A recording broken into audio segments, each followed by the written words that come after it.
The story we're about to look at now, I'm still bamboozled by. The story is stranger than fiction. Find her by his bedside with a knife. What happens to Natalia Grace? I sometimes wonder, is my brain quite small? No, that's a cheery way to start the podcast. It is, especially when some of the crime stories we look at, you try and get your head around and you just can't, you really just can't work out. And we keep saying it's not just about who done it, it's about why done it. And the story we're about to look at now, I'm still bamboozled by. This is the story of Natalia Grace. Sure.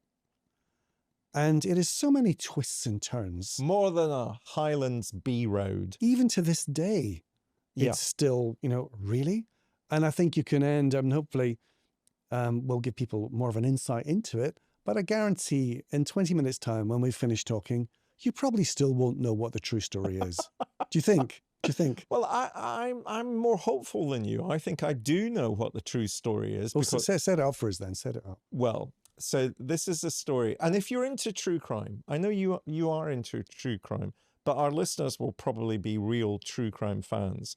They'll know about the story of Natalia Grace for a number of reasons. Firstly, there was a really good documentary series called The Curious Case of Natalia Grace. And the reason why we're speaking about it on our podcast is because there's a brand new drama based on the Natalia Grace story called Good American Family, which is an ironic title.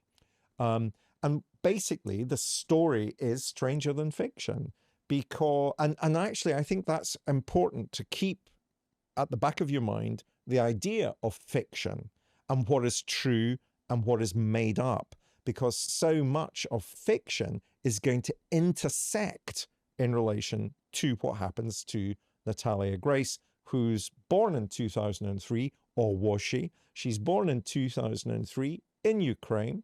And she's not like a dormant player in this story. So she's an active player in this story as well. It's not just a story of, is it a young girl, is it not?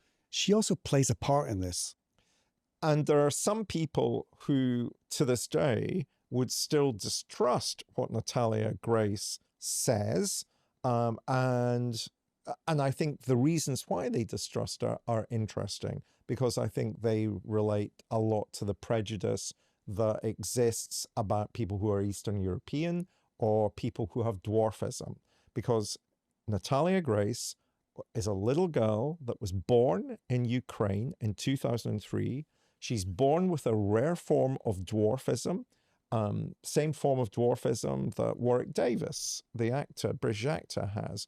But her mother, Anna Gava, gives up Natalia Grace for adoption to an American family in 2007, I think.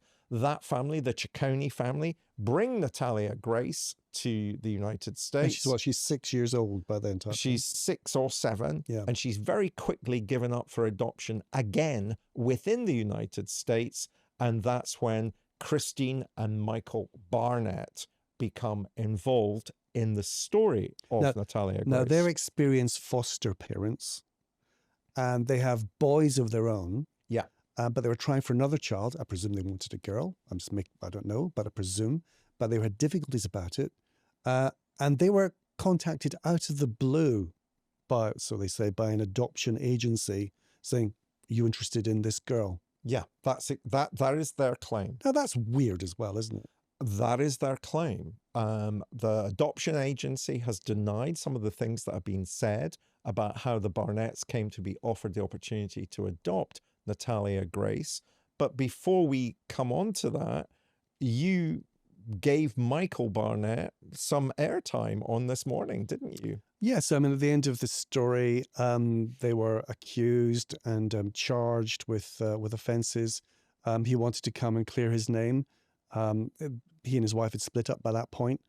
And I think there may have been a book in the offing, but he wanted to come on, and he was, upfront about it. Quite arrogant, I thought. But, a fascinating watch. And we put all the various claims to him. And you know what? Without knowing the whole story behind it, he was very believable. Interestingly, I've watched the clip on this morning several times. And I kind of distrusted virtually everything he said and felt he had histrionic personality disorder. But leave that to one side, because let's continue with what happens to Natalia Grace. So she's adopted by the Barnetts. The Barnetts, they claim, literally on the first night they have Natalia Grace back in their home, Christine Barnett, who's always a noise off. You never really hear too much of Christine Barnett herself saying things. There are things that are attributed to Christine Barnett as opposed to Christine Barnett saying directly to the camera, this is what happened. And Michael Barnett is obviously sometimes our interlocutor there. He's the one that tells us what his wife had said. Anyway, they claim on that very first night, Christine is giving Natalia a bath. She calls for Michael to come into the bathroom because it is alleged that Natalia Grace has pubic hair, fully developed pubic hair, and is menstruating. And they will go on then subsequently to claim that Natalia Grace is much older than they believed her to have been. They think she's at least a teenager, going through puberty, is perhaps even an adult, and that she is trying, they will then allege that she is trying to kill the 3 boys in the family and Christine Barnett. There's an allegation that she's trying to kill Christine Barnett. So what the Barnetts do is that through a friendly local doctor, they get the court to agree that Natalia Grace is older than the age on her Ukrainian birth certificate. And instead of 2003 being her birth year, they get that birth year put back to the 1989, I think it was. So she's actually 22 or something. So and because she's 22, the Barnetts, legally, the Barnetts abandon her, leave her. She's an adult now. Because she's old enough. Because she's old enough. They get her an apartment. And then once the lease on that apartment runs out, they get her a second apartment, which is on the 2nd floor of a house in Lafayette, Indiana, in a pretty rough area of Lafayette, Indiana. And they leave Natalia Grace in that apartment to fend for herself. And of course, they deny any of those charges because they still believe that she was that age. But just come back to when they first bring her home. So it's not just finding the surprise of what they allege was, she looks, or certainly, with no clothes on, she looks a lot older than she says she would be. But Michael says, and he told us this on This Morning, and he was sleeping and woke up to find her by his bedside with a knife. And he thought, this child's going to murder me. I think I would take all of that with a pinch of salt, to be perfectly honest. And Michael Barnett has subsequently divorced from his wife and is now claiming that he was being abused by Christine Barnett himself, and has, in the curious case of Natalia Grace, has had some kind of rapprochement with his adopted daughter. But you're right, Michael Barnett is making all these claims that somehow the family are being victimized by her. But remember that phrase I used, truth is stranger than fiction? All of that comes directly from the Barnetts adopt her, 2010. There's a film that's released and very popular in America called Orphan, and it's a slasher horror movie. And Orphan is about a Russian child that's adopted called Esther. And Esther, in fact, is not a child, but is in fact an adult who proceeds to try and kill other people within the adopted family. So what the Barnetts are claiming comes directly from a movie. And that's where you get the strange, where does the truth begin and fiction end? Where does fiction end and truth begin? But what do the Barnetts stand to gain from saying, actually, she's not a toddler, she's a grown adult? I mean, why not just say, we'll put her back up for adoption then? Let's move on from this. This isn't working for us. I think that's a really good question, because it's kind of central to why did they want to... If she's so evil and awful and going to stab you, to death in your bed while you sleep, why not just say, all right, please go and find another family? Yeah, because I think we're back in 2010. Do you remember that? There was a kind of subculture of mom influencers, and Christine Barnett had written a book about bringing up her oldest son who had autism and was a genius. And so there was that sense of, live, laugh, love. Everything is perfect. This is a good American family. This is how you should live your lives. Adopting a little girl with a disability. She had dwarfism.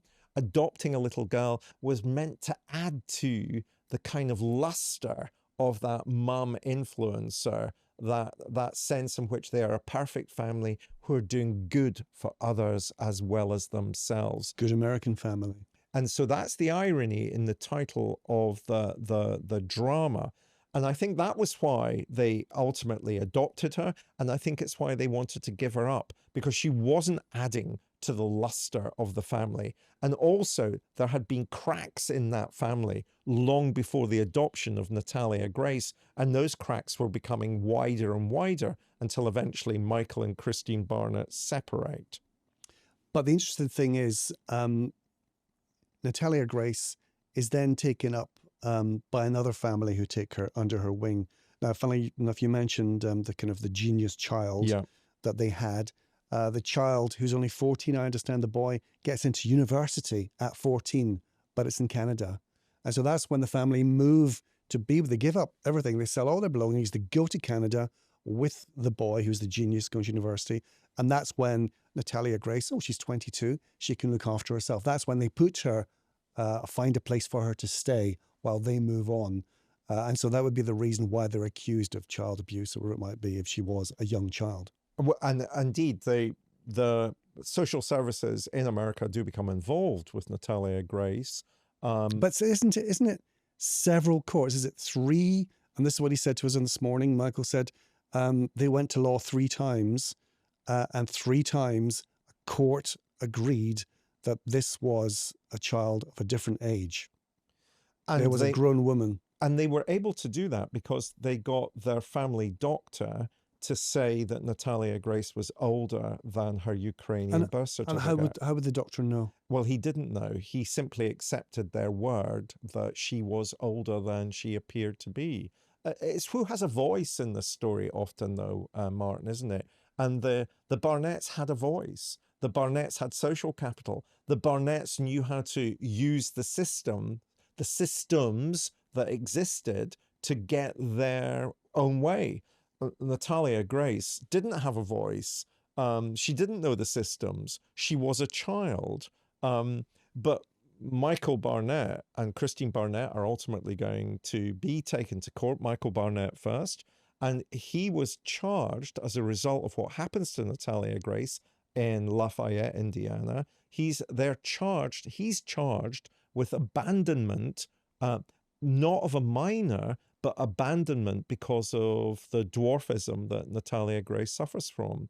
But of course, the court prevented evidence being presented in relation to Natalia Grace's age. So he's found not guilty, not because the court has considered Natalia Grace's age, because they believe legally she's 22 when the Barnetts move off to Canada and leave her in the flat. This is where my head just explodes, just trying to get your head around all those things. I mean, in a nutshell, the Barnetts think, we made a mistake here. How do we get out of it? That's right. Let's blame the woman, the child, whoever they are, and let's get out of it that way. That's exactly what happens. And of course, these are human beings. You can't do that, though. Yes. This is not, I don't like this car, I'm going to trade it in. You can't get away from the fact that turns out this is a young girl.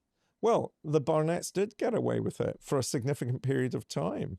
And nobody has ever faced any charges in relation to what we now know about Natalia Grace. And this is where I think I can provide some certainty, some truth in relation to the story. Because, of course, in the documentary series, The Curious Case of Natalia Grace, she is given a DNA test which can determine her age. And her age at the time of the documentary, which memory serves me was about 2023, her age at that time was 22.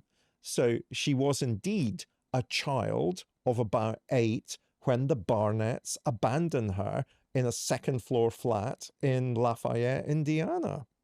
And she's abandoned, but she's taken under the wing of another couple, Antoine and Cynthia Mans, who support her and try to adopt her themselves. Did they actually adopt her or not? I think they did adopt her. But then that all falls apart. Because there is a claim, which there is some evidence to support, that what the Mans did was financially use Natalia Grace's story for their own end. And we begin to see Natalia Grace emerge into public consciousness. She appears on Dr. Phil, for example. We begin to see her doing all of those interviews with the Mans accompanying her.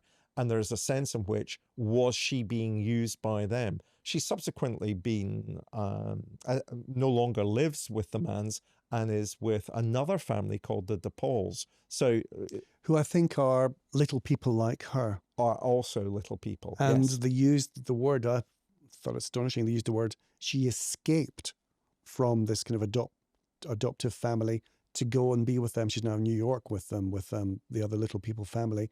But why would you say she escaped from them? Well, in fact, the DePauls had to go to where Natalia Grace was living with the Mans family, and they had to create a set of circumstances in which she could escape from the church where they were worshipping on that particular night.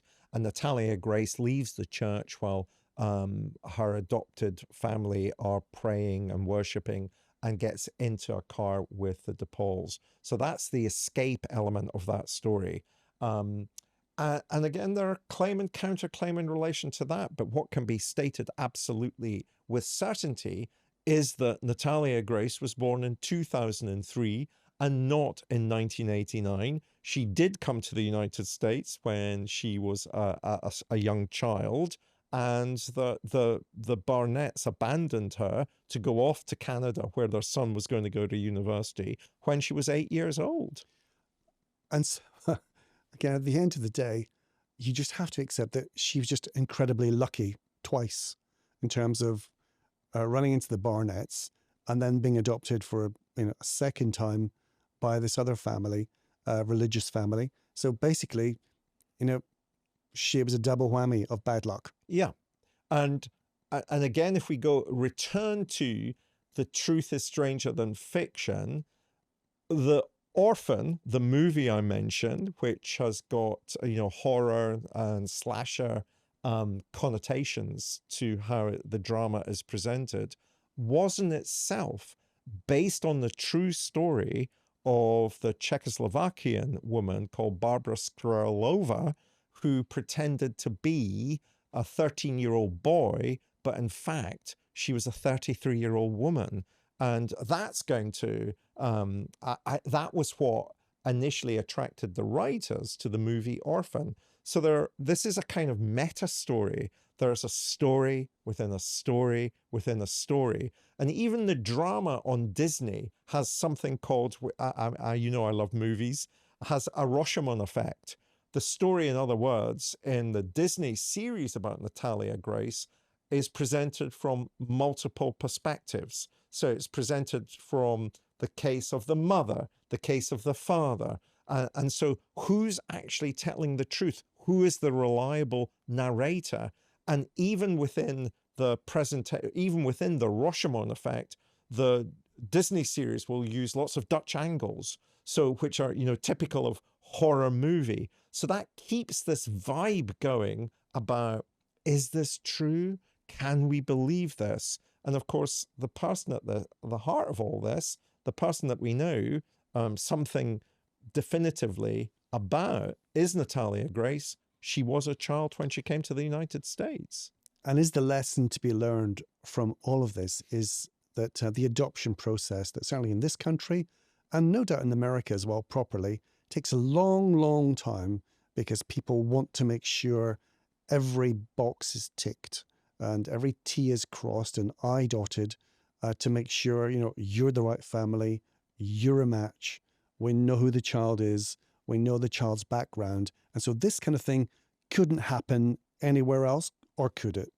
Well, 3 cheers to everything that you've said in relation to it has to be done properly. And if we are to believe the Barnetts, they had literally hours to decide whether or not Natalia Grace was going to come and live with them. And they said as well, and again, we have to sort of take with a pinch of salt what they're saying, but they still hold by it. They said when they first met Natalia Grace in English, she ran up to them and said, "Mummy and Daddy," which immediately put them into a state of alert. Hang on. But then Natalia Grace at that point had been living with an American family called the Chiccones. And I know very little about the Chiccones and the circumstances in which Natalia Grace was being brought up at that point. But presumably that's where she got a basic grasp of some English terms at that point. But this is a child. Natalia Grace was a child when she came to the United States, and that can be said definitively as the truth. Truth stranger than fiction. Sometimes it's an astonishing story, isn't it? Astonishing. And I mean, all our best wishes to Natalia Grace. Let's see where she goes now. Let's hope that, she can turn her life around and put all this behind her. But forever, she will be, that girl, that woman, won't she? Oh, I don't think you can escape this history now that exists about her. And look at how contemporary culture uses these stories. I mean, it's been a documentary. Now it's a drama. Is it going to be a podcast? Is it going to be, this will continue to be brought up at various stages in Natalia Grace's life. The first time she gets married, the first time she has a child, whatever it is, it's constantly going to be, she's constantly going to have to deal with the fact that she was abandoned as an 8-year-old and had to survive on a second floor flat. And she didn't know how to cook. She couldn't reach the cooker. It beggars belief how, you would expect an 8-year-old to survive in those circumstances. David, thank you for that. Until the next time. 19-year-old Martin Frizell. See what I should start behaving like one now. Outrageously.